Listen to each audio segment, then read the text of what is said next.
Ce soir, à Découverte, l'intelligence artificielle. Comment les ordinateurs arrivent-ils aujourd'hui à voir et décrire ce qui les entoure, à lire, parler, comprendre et prédire l'évolution de nos maladies? Comment ces machines intelligentes pourront-elles cohabiter avec les humains?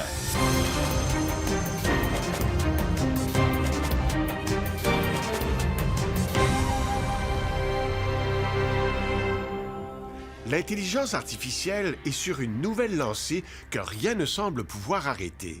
Montréal en est un des pôles majeurs de développement dans le monde, avec la Californie, New York et Toronto, entre autres.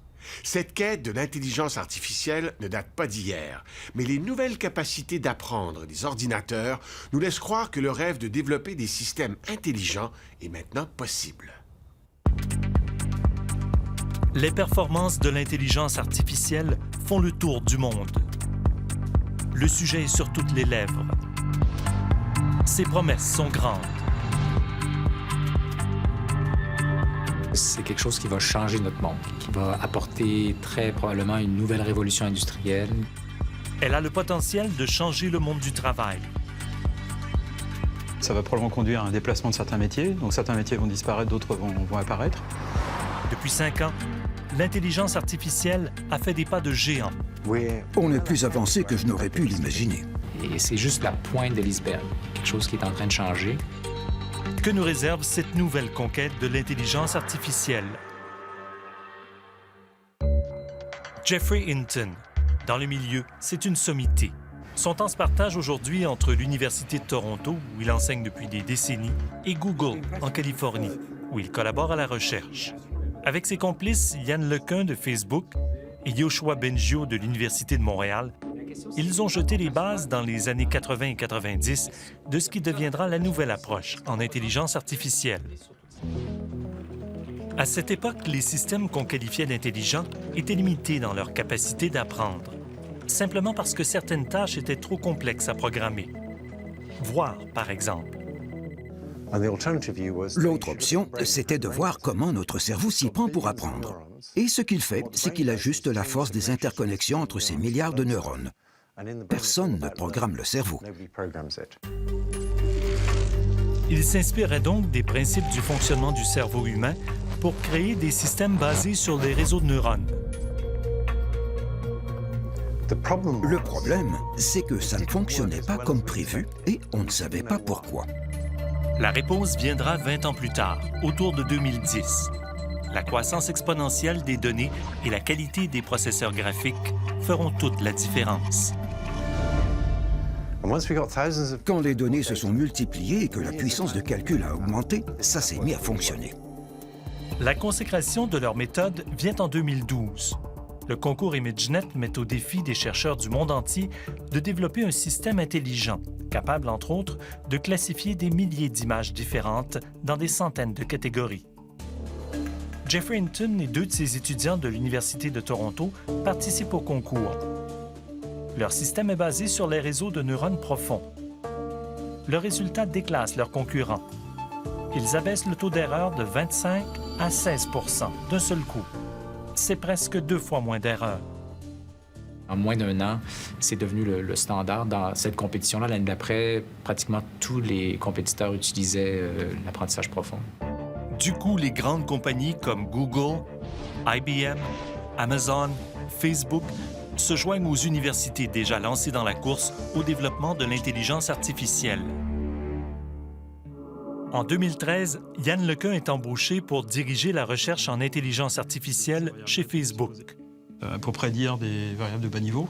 Dans son laboratoire à New York, comme dans tous les laboratoires du genre, l'endroit est calme, presque monastique. La mission de chacun, repousser les limites de l'intelligence artificielle, en utilisant cette approche qu'on appelle l'apprentissage profond. Pour comprendre en quoi elle consiste, voyons comment elle a permis d'améliorer la capacité de voir des ordinateurs. OK. Alors voilà, c'est un bureau. Yann Lequin s'amuse à nous montrer de quoi son appareil est capable. Un écran. Une plante. Donc, ce système connaît tout un tas de catégories qu'il peut reconnaître en temps réel sur le téléphone. Un échiquier. Tout ça a l'air banal. Et pourtant, Il y a environ entre un quart et un tiers de notre cerveau qui est entièrement dédié à la perception visuelle.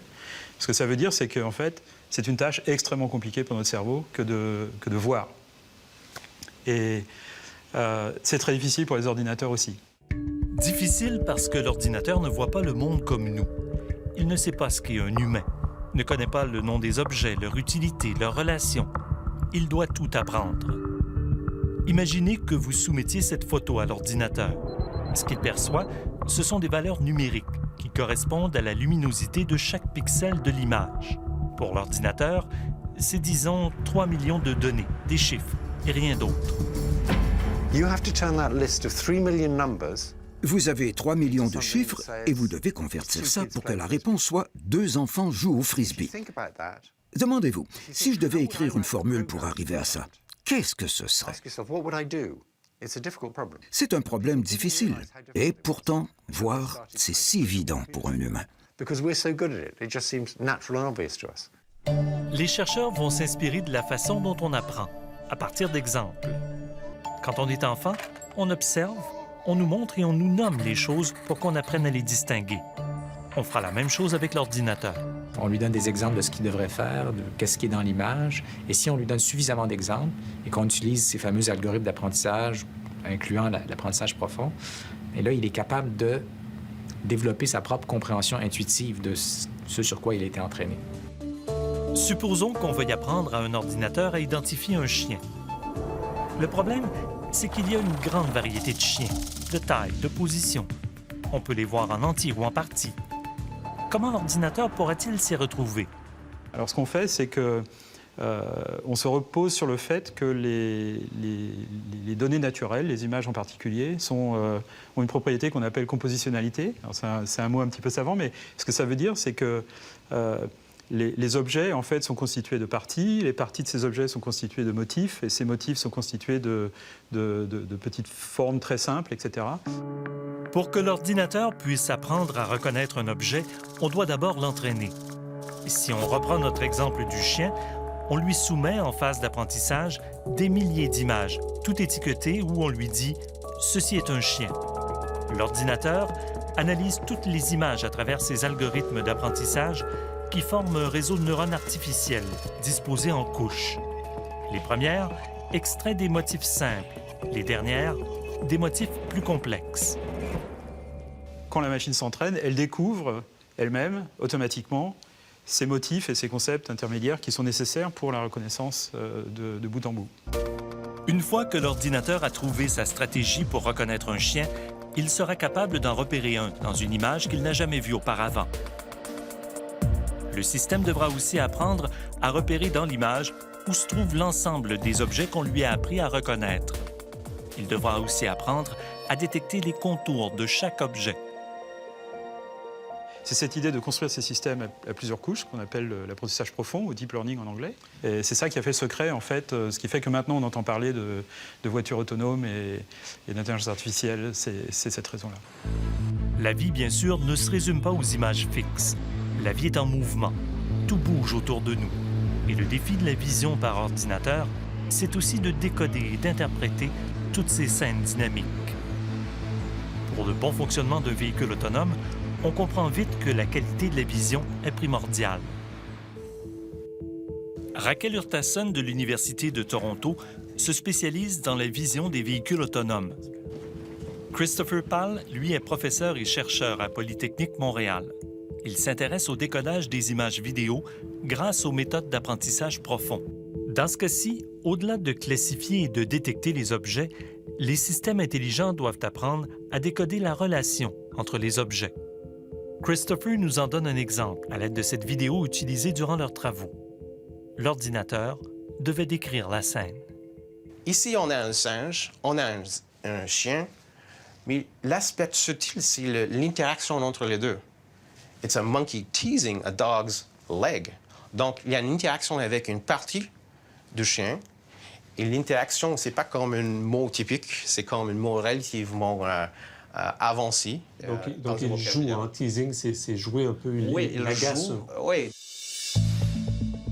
Pour un véhicule autonome, cela pourrait se traduire par la capacité de comprendre la nature des objets qui l'entourent, mais aussi leur comportement et leur interaction. La voiture autonome doit évaluer plusieurs paramètres à la fois. L'espace libre où elle peut se déplacer, les types de véhicules autour d'elle, leur comportement. Les mouvements d'une bicyclette seront différents de ceux d'un camion, d'une voiture ou d'un véhicule d'urgence comme la police. La voiture autonome doit avoir la capacité de décoder les intentions des autres véhicules dans son environnement et d'agir en conséquence. C'est tout un défi parce que cela implique qu'on puisse prédire la scène qui va suivre celle qu'on observe. La trajectoire d'un véhicule ou le mouvement d'un piéton. Cela paraît simple, mais pour un ordinateur, c'est une tâche difficile. Quand on conduit, la prédiction est importante. Si on veut réagir à temps, on a besoin d'évaluer ce qui va se passer et quand ça va se passer. L'équipe de Christopher Paul s'intéresse aussi au mouvement du corps. Il est possible de voir les différents styles de marche. À partir d'une banque de données de capture de mouvements humains, on tente d'apprendre à un système intelligent à prédire des séquences d'actions d'une personne, que ce soit dans un espace virtuel comme un jeu vidéo ou dans la rue. Il y a une certaine probabilité pour chaque piéton de continuer, de faire quelque chose d'abrupt. Et notre capacité de détecter ce genre de changement dans les mouvements des piétons influence la possibilité de mieux contrôler les voitures et de réduire les accidents, de faire les prédictions comme le genre de choses qui est associé avec les humains. 5 ans seulement après le concours d'ImageNet, l'apprentissage profond a ouvert les yeux de tous sur les possibilités de l'intelligence artificielle. Quant à la vision, l'ordinateur atteint aujourd'hui de bonnes performances dans des tâches spécifiques. Mais pour le reste, il y a encore beaucoup de travail à accomplir.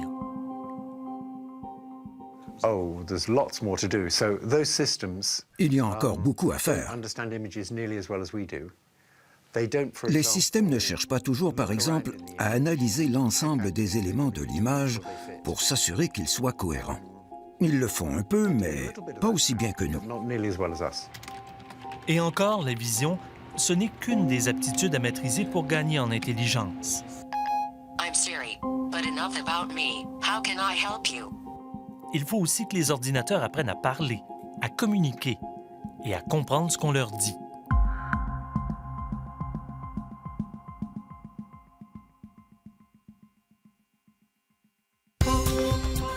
Après la pause, décoder le langage humain.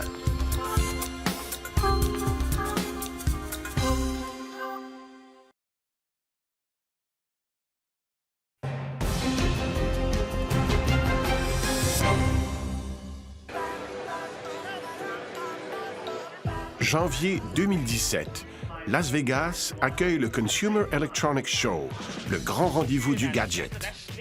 La voix est à l'honneur. On parle à sa télévision, son frigo et même sa serrure. Alexa, trigger lock. Il faut une relation de confiance, bien sûr. Quand une entité intelligente gère votre vie tous les jours, vous devez avoir une relation de confiance avec.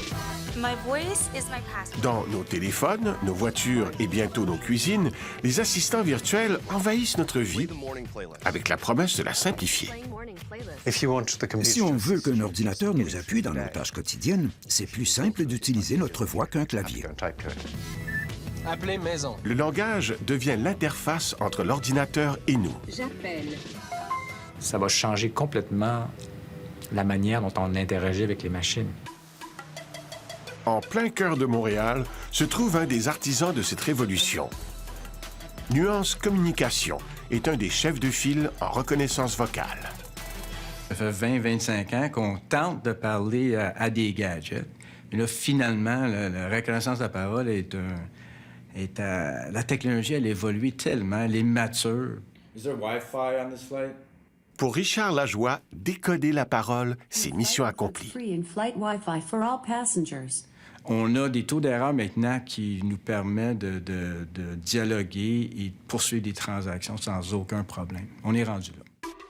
Si l'ordinateur passe facilement de la parole au texte et du texte à une voix de synthèse, son vrai défi est dans la compréhension du texte lui-même.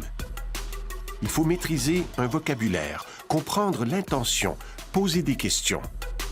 Pour éviter les dialogues trop complexes, mieux vaut exécuter des tâches simples. Bonjour, j'aimerais faire livrer une pizza pour ce midi. Quelle est votre commande pour l'instant? Alors, une pizza toute garnie, de taille moyenne. Première étape, Avec l'étiquetage. un extra olive noire. Le système doit identifier les mots importants, la taille, les ingrédients, les exceptions, et retrouver à quoi ils correspondent dans sa propre base de données. S'il lui manque une information, l'agent virtuel relance la conversation. Quelque chose à boire. Une logique simple et efficace. Mais dans le cas de la pizza, l'application n'est disponible qu'aux États-Unis et en anglais.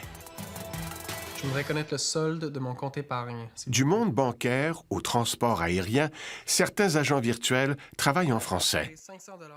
Mais pour leur apprendre une langue ou un nouveau métier, il faut recommencer leur formation. La matière première, ce sont les données fournies par les entreprises. Des milliers d'heures de conversation entre leurs clients et leurs centres d'appel. Tous les accents, tous les nouveaux langages, tous les bruits qu'on doit gérer, etc. Avec des données, on peut créer des systèmes incroyables. Sans données, c'est beaucoup plus dispendieux à créer les systèmes et ils ne sont pas aussi performants. Alors nous, les données, là, c'est de l'art. Grâce à ces données, le système apprend les différentes manières de formuler une même requête. Il se construit un vocabulaire. Après quelques semaines, il est prêt pour le travail. Mais son champ de compétences reste limité. On n'a pas encore la technologie qui permet à une machine d'avoir un dialogue utile à l'extérieur d'un domaine très restreint de situations pour lesquelles elle a été construite.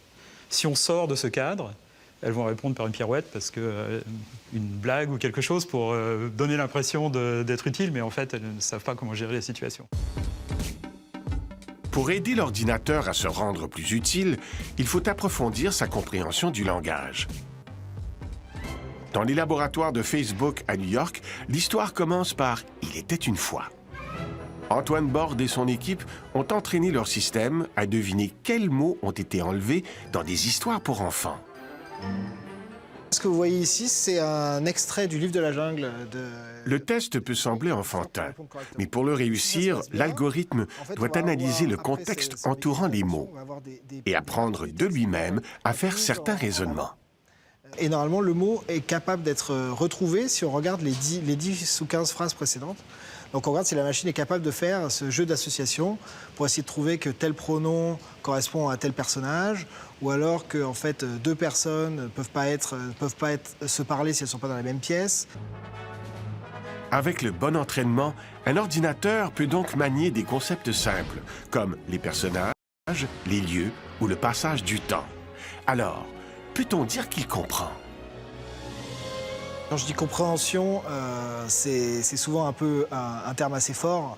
La machine comprend beaucoup moins qu'un humain comprend. C'est-à-dire qu'il faut voir que nous, dès qu'en fait on va évoquer Balou, Bagheera, le livre de la jungle, manger, sortir, on va pas juste voir un mot, on va associer beaucoup en fait d'informations qu'on a sur le mot, qui nous vient d'expériences passées, qui nous vient de connaissances qu'on a acquises, qui nous vient de ce qu'on appelle en fait le sens commun ou la connaissance du monde.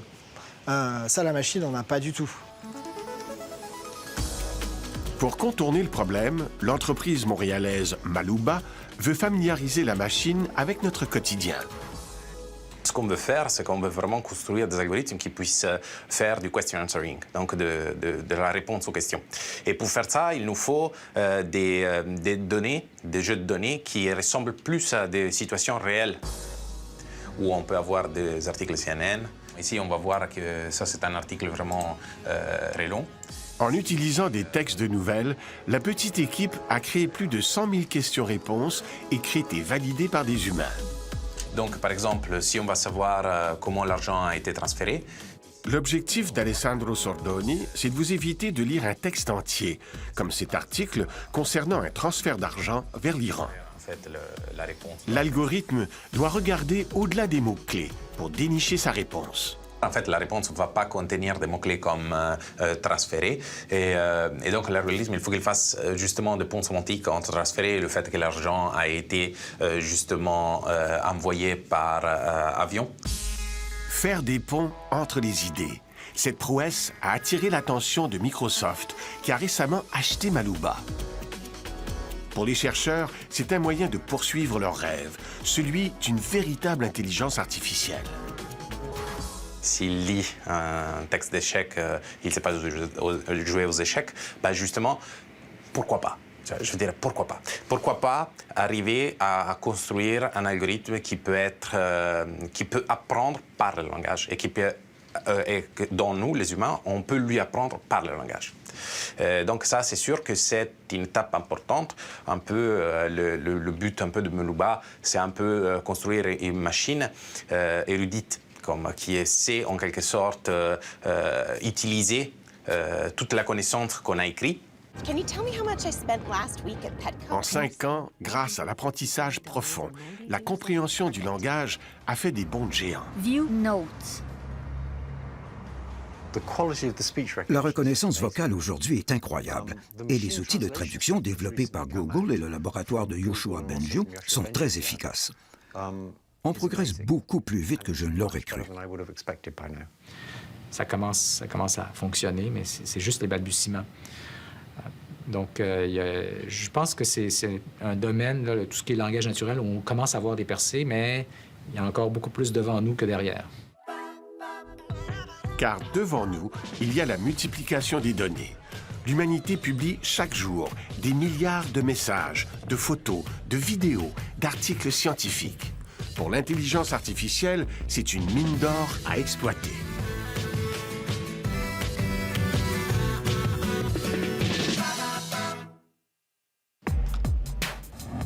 Après la pause, interpréter et prédire mieux que l'humain.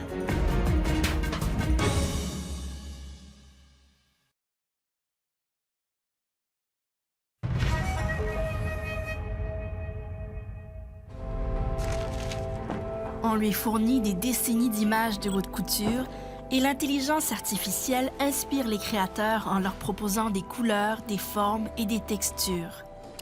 On lui présente des historiques de criminalité et elle aide les policiers à anticiper où et quand les prochains crimes risquent d'être commis.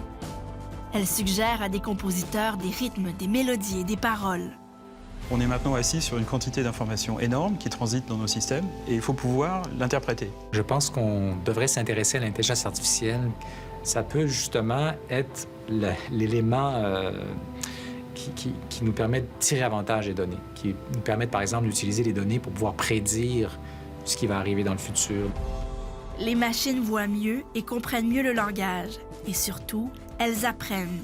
Mieux que jamais, elles tirent profit des données pour bénéficier des expériences passées, créer et même prédire.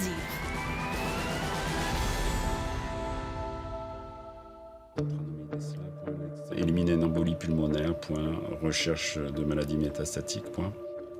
Benoît Galix a vu les images médicales se multiplier d'une manière fulgurante dans les dernières décennies et la tâche de son équipe s'alourdir. On va regarder 20, 30, 40 scanners, par exemple, dans une journée. Chacun va contenir 2000 images. Donc, vous faites le compte. On est obligé de regarder à l'issue de la journée 20, 30 000, 40 000 images. Chacune a une information qui est très complexe. Il cherche quelques pixels anormaux parmi des milliers d'images saines. Est-ce qu'il y a un nodule ici? Est-ce qu'il y a un nodule ici? Peut-être. C'est pas évident. Non loin de là, Nicolas Chapadeau veut faire de Montréal une capitale des entreprises en apprentissage profond.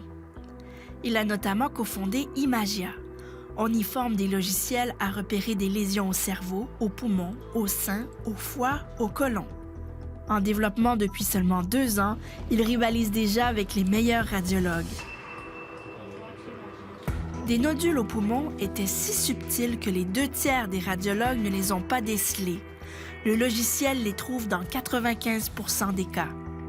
C'est la beauté de l'apprentissage profond, c'est qu'on n'a pas besoin de spécifier d'avance quelles sont les caractéristiques qui sont les plus importantes. Le réseau le découvre de lui-même. La machine n'est pas limitée à la compréhension humaine du monde extérieur, va regarder tout simplement l'ensemble des données qu'on fournit et va trouver des patterns qui peuvent être statistiques que l'humain aurait difficulté à formuler. Et à ce moment-là, le nombre de caractéristiques que la machine peut trouver sur un nodule pulmonaire, bien, on peut parler de milliers de caractéristiques. Pour y parvenir, le logiciel s'entraîne sur des radiographies dont le diagnostic est connu pour se forger une expérience qu'aucun humain ne peut égaler. L'intelligence artificielle va s'entraîner comme un humain, mais sur des millions d'exemples, non pas des dizaines de milliers. Il va être capable de tisser des liens entre tous ces cas-là qui lui ont été proposés, un peu plus comme un humain, donc de façon intuitive. En mars 2016, c'est cette intuition artificielle qui a permis à AlphaGo, le logiciel de Google DeepMind, de battre le grand maître de Go, Lee Sedol. AlphaGo a été une surprise pour toute la communauté. On n'attendait pas de victoire aussi éclatante de l'intelligence artificielle pour le jeu de Go avant au moins une dizaine d'années. L'objectif du jeu, contrôler le plus grand territoire par les pierres de sa couleur. À chaque tour, des centaines de coups sont possibles, un nombre d'enchaînements inimaginable et surtout incalculable. Pour l'emporter, AlphaGo devait donc rivaliser avec l'instinct des meilleurs joueurs de Go. Pour chaque coup possible, le réseau de neurones recherchait des motifs, des millions de combinaisons de pierres qu'il avait associées à des situations avantageuses ou désavantageuses.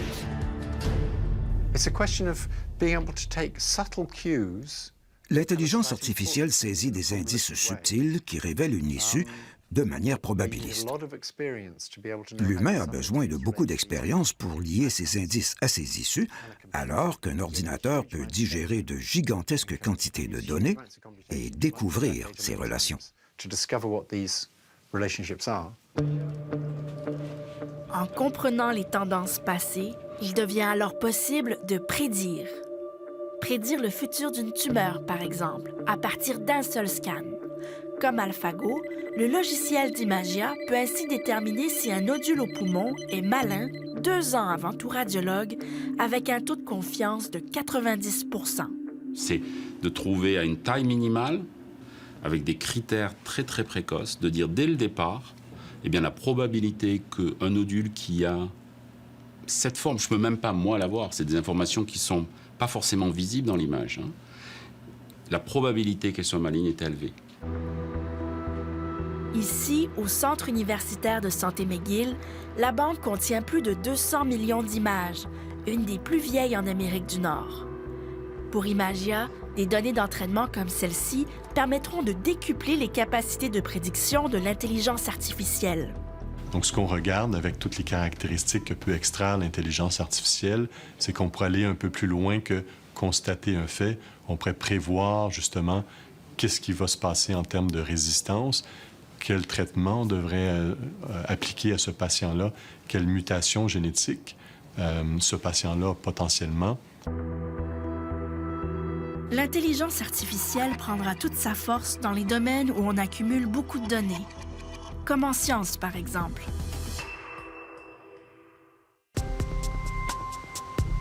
À Houston, au Texas, Olivier Lichtarge dirige des tests sur les fonctions d'une petite protéine, une kinase. Okay. Wow.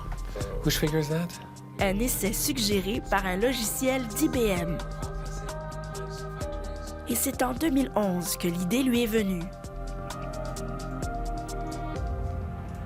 Ça s'est passé quand j'ai appris avec surprise extrême dans les médias que le programme Watson d'IBM avait battu des êtres humains à Jeopardy. This is Jeopardy, the IBM challenge. This person is appointed to carry out the requests in his will.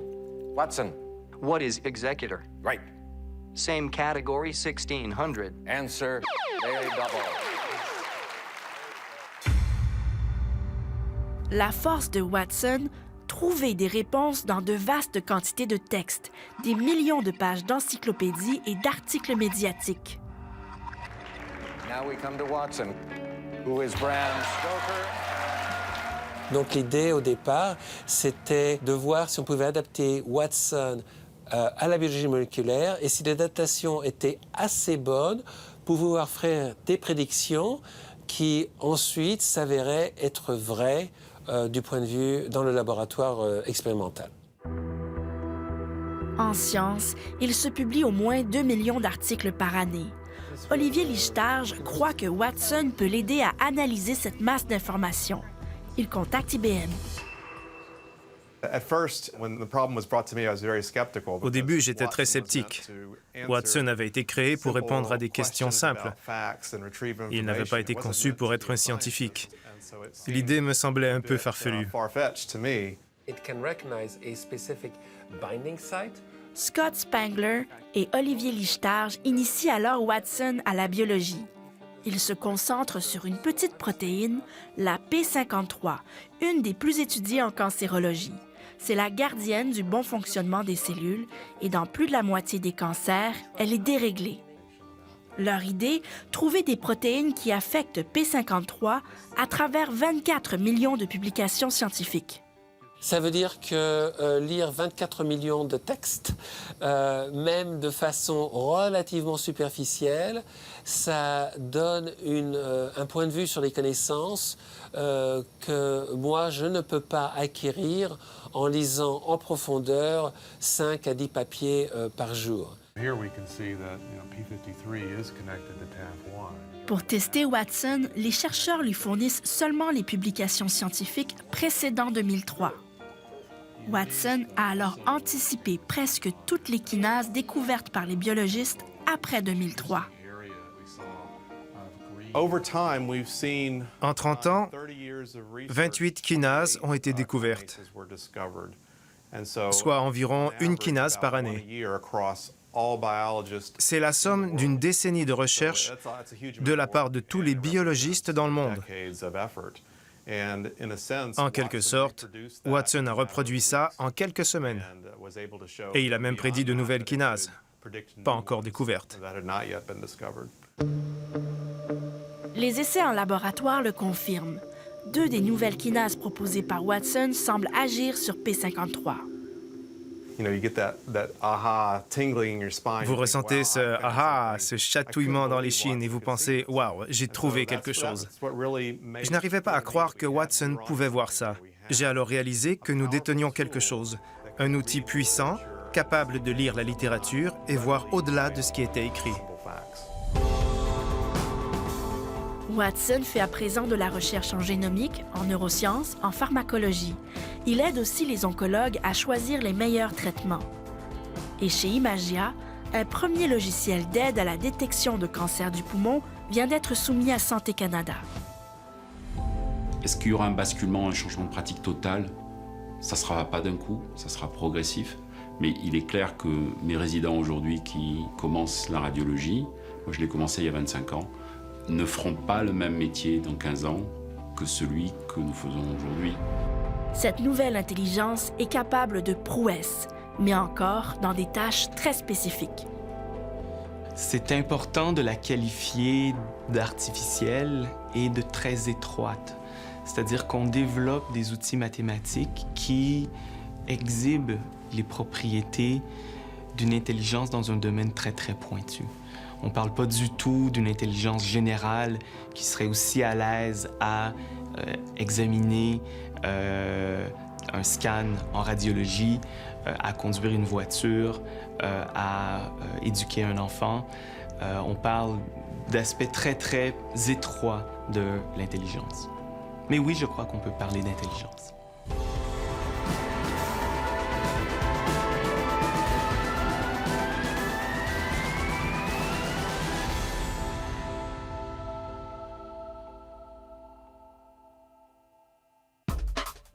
Après la pause, la cohabitation machine-humain.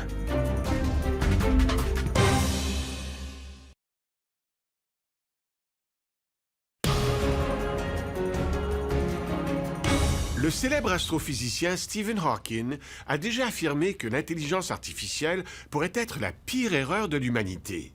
Il craint que les machines intelligentes se développent d'elles-mêmes à un tel rythme qu'elles pourraient éventuellement supplanter les humains. Cette affirmation tranche avec le climat d'excitation qui règne en ce moment chez les chercheurs. Comment la cohabitation machine-humain évoluera-t-elle?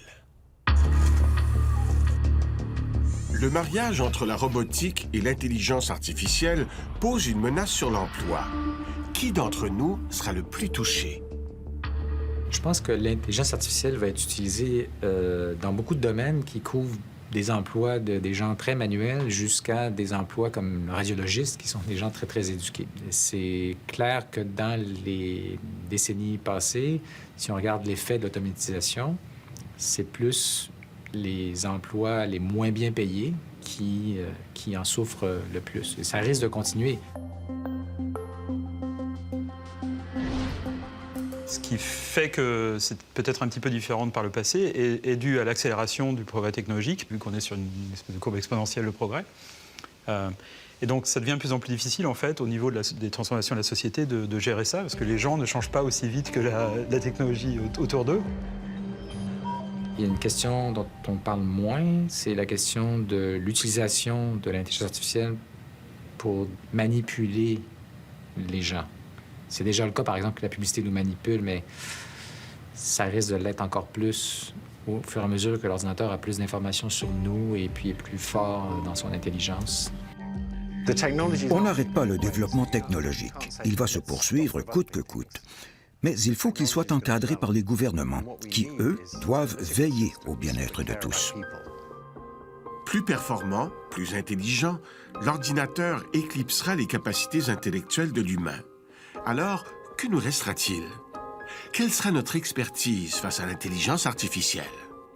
Je pense que pendant longtemps, on ne voudra pas donner à l'ordinateur une tâche qui requiert de l'humanité. Donc, tout ce qui concerne les relations entre les personnes, de s'occuper des gens malades, des enfants, des personnes âgées. Donc, c'est l'authenticité de la communication humaine, en fait, qui est irremplaçable dans l'automatisation. Il n'y a pas d'intérêt à aller à un concert de jazz si le musicien est une machine, parce que le jazz, c'est la communication de l'émotion en direct, à travers l'improvisation. Les robots sont voués à interagir avec nous. Pour maintenir l'harmonie, devrait-on leur inculquer des valeurs universelles, des valeurs humaines? Mais en fait, les intelligences des ordinateurs seront très très différentes des intelligences humaines dans leur motivation. On peut construire leur motivation en particulier pour que leur motivation soit alignée avec les valeurs humaines et non pas en opposition avec les valeurs humaines. Et on peut construire ces machines pour qu'elles n'aient pas d'ambition, pour qu'elles n'aient pas de l'instinct de survie, pour qu'elles n'aient pas l'envie de devenir violentes si elles se sentent menacées, pour qu'elles ne se sentent pas déçues si on a envie de les éteindre. Mais quand on met au point des ordinateurs intelligents, ils ne sont pas programmés par l'évolution. Ils n'auront pas un instinct de survie qu'ils vont essayer de se défendre contre nous. Ils vont faire ce que nous, on aura décidé dans leur programmation, dans les objectifs qu'on aura décidés pour eux. Donc, ce n'est pas du tout la même situation. L'idée d'une intelligence artificielle devenue mal intentionnée a maintes fois été exploitée par la science-fiction. L'humain ne risque-t-il pas d'être un jour soumis à l'intelligence artificielle? Et il y a quelque chose qu'il faut essayer de comprendre, c'est que il y a une espèce de peur qui vient de la science-fiction, de Hollywood, etc., qui tend à suggérer que les machines intelligentes voudront contrôler le monde. Mais en fait, c'est une projection des qualités et défauts de l'intelligence humaine vers les ordinateurs qui, en fait, ne devraient pas être faites, en ce sens que on a du mal à imaginer une intelligence qui ne soit pas humaine, c'est-à-dire qui n'ait pas les mêmes qualités et défauts que l'intelligence humaine. Mais en fait, l'intelligence des ordinateurs seront très très différentes des intelligences humaines dans leur motivation. Et donc, on s'imagine qu'une intelligence supérieure qui viendrait de l'intelligence artificielle, peut-être, ne serait pas fine avec nous. Mais tout ça, c'est des projections psychologiques et un peu viennent du fait qu'on ait été programmé par l'évolution pour veiller à notre survie, puis à se défendre en attaquant les autres et en agissant pour notre survie personnelle. Mais je pense que beaucoup des craintes qu'on a ne sont pas justifiées. Ça ne veut pas dire qu'on ne doit pas rester aux aguets puis réfléchir aux dangers possibles. Et c'en est une intelligence qui perd le contrôle, qui devient nuisible. Mais je ne le vois pas comme pressante, en tout cas, comme question. L'armement autonome, ces robots capables de choisir une cible et de l'éliminer, soulève des questions éthiques. Faudrait-il encadrer l'usage de l'intelligence artificielle pour éviter des dérapages? Il y a, je pense, un parallèle qu'on peut faire avec les biotechnologies. Dans les années 70, les biologistes ont réalisé qu'ils pouvaient commencer à modifier le génome d'êtres vivants. Donc on s'est interdit de faire certaines choses, comme par exemple modifier le code génétique humain et produire des humains modifiés. Alors on n'en est pas à ce niveau-là avec l'intelligence artificielle, dans le sens que c'est probablement pas potentiellement aussi dangereux, en tout cas certainement pas pour l'instant et certainement pas pour les décennies qui viennent. Mais c'est quelque chose auquel il faut réfléchir. Il ne faut pas, bien sûr, ne pas jouer avec le feu et réfléchir avant que le problème ne se pose de manière urgente.